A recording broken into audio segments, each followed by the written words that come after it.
안녕하세요. 세무부인 스타텍스 윤현웅 대표 세무사입니다. 오늘은 증여세에 대해서 잠깐 설명을 드릴 건데요. 잘 아시겠지만 지난 7월, 23년 7월에 그 혼인한 경우에 대해서 혼인 신고일 이전 2년, 혼인 신고일 이후 2년 이내에 1억 원까지 한도로 해서 증여를 할 경우에는 그 세금을 물리지 않아요, 증여세를.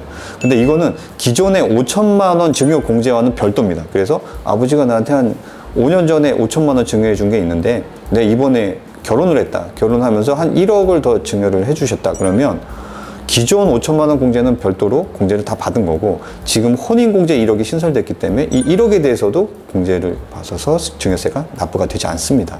근데 올해 12월 1일 날 또 하나 통과가 된 게 있는데, 출산한 자녀에 대해서도 증여공제가 있어요. 이게 뭐냐면 혼인한 경우만 우리가 증여공제를 해주다 보니까, 예를 들어서 혼인을 하지 않고 자녀를 출산한 경우, 그래서 미혼모라든지 아니면 뭐 혼인신고를 안 된다든지 이런 부분에 대해서는 조금 불이익이 있지 않냐, 형평성에 맞지가 않다라고 하는 거죠. 그래서 혼인뿐만이 아니라 자녀를 출산하면 1억 원까지 증여세를 내지 않게 그렇게 했습니다. 그래서 자녀의 출생일로부터 2년, 뭐 입양의 경우에는 입양 신고일로부터 2년 이내에 직계 존속으로부터 1억 원을 증여받았을 경우에는 1억 원 한도로 해서 우리가 이제 증여 공제를 받을 수가 있어요. 세금이 안 나온다는 얘기죠.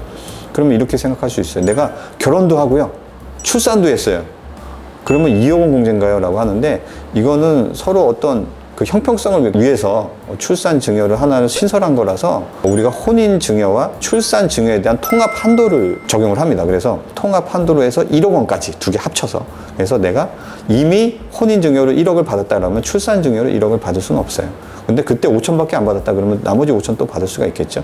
이거는 앞서 설명드렸듯이 기존의 직계 존속으로부터 5천만 원 증여 공제와는 별도입니다. 그래서 그거 5천 따로 받고 여기서 1억 따로 받고 이렇게 하게 되겠죠. 이게 시행 시기가 24년 1월 1일 이후에 증여받은 부분부터예요. 그래서 지금 12월에 증여 받으실 계획이 있으신 분들은 한 달 정도 참아서 24년 1월 1일 이후에 증여를 받으시면 되겠습니다.